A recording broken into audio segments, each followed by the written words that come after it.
Have you ever taken a single problem, a failure, a heartbreak, a fear, and declared it the whole truth of your life? This is who I am now. Everything is ruined. There is no way out. That single grain of sand, you turned into a desert. And you forgot that a desert is not the only landscape. There is an old teaching. It speaks of creation and fragmentation, of those who collect pieces and those who burn them. It speaks of 5 kinds of people, and one of them is you. Let me walk you through them. No book, no author, just a mirror. Part 1, the reasoner, the collector of fragments. In the beginning there was a word, a single infinite vibration, and that word exploded into countless worlds, spheres, planes, stars, and things. Imagine a mirror struck by a stone. It does not break into 2 neat halves. It shatters into 1,000 glittering shards. Each shard reflects a tiny piece of the room, not the whole. That is your reality. You live inside a shattered mirror. Now comes the first kind of person, the reasoner. He picks up 6 of those shards, just 6. He examines them, polishes them, arranges them neatly on a table. Then he stands back, puffs his chest, and declares, "This is the whole truth. This is everything." This is not wisdom. This is the pride of reason. Real-life example, a man loses his job. He picks up that one shard, unemployment, and builds an entire identity around it. I am a failure. I will never work again. My life is over. He ignores the shards of his health, his family, his past successes, his untapped skills. 6 fragments, or even 1, become his entire universe. The reasoner is not stupid. He is arrogant. He believes that what he can measure, touch, and analyze is all that exists. And because he believes it, he lives inside a cage of his own making. Then there is the adept.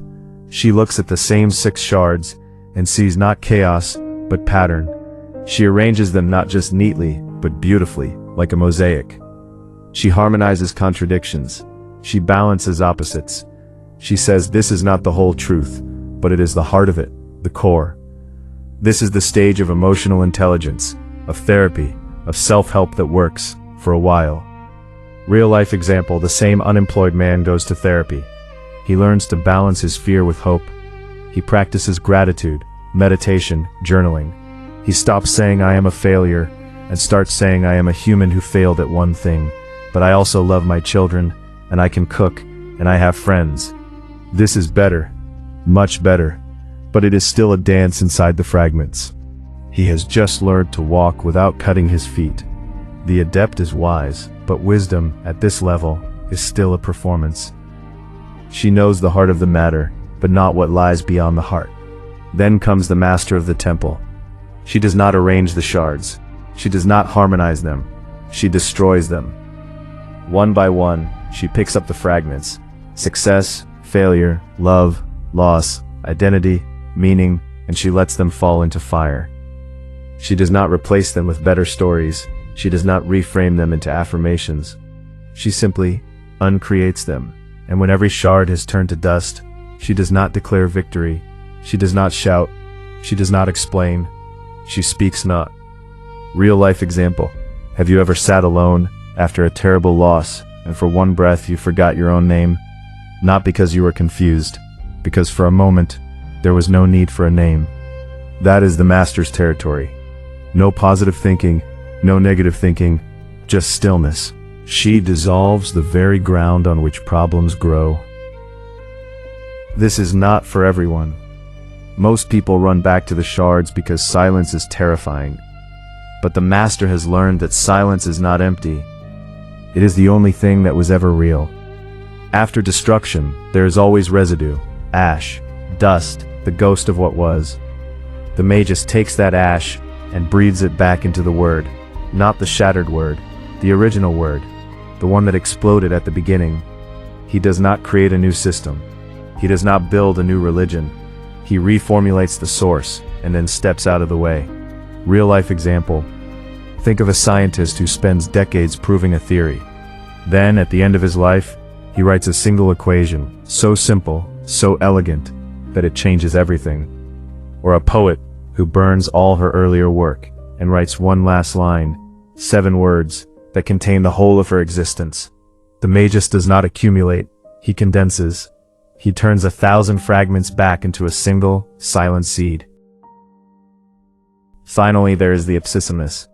If the Magus is the alchemist, the Ipsissimus is the one who never started. Of all the explosions, the fragments, the harmonizing, the destroying, the burning, he knows nothing. Not ignorance, transcendence. He does not forget it. He simply is without the need to know, to teach, to save, or to be saved. Real life example. You cannot find an example, because every example is a fragment, and the Ipsissimus lives where fragments do not exist. The closest you have come is that moment between sleep and waking, before the first thought of I, that tiny nameless space. That is where he resides, and he has no advice for you, because he has no problems, and therefore no solutions.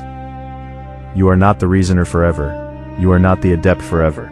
You are not even the master or the magus. You are the journey through all of them. Some days you will collect fragments and call them truth, and that is okay. Some days you will harmonize your pain into poetry, and that is growth. Some days you will destroy everything you built, and that is courage. Some days you will burn the ash and speak a single true word, and that is genius.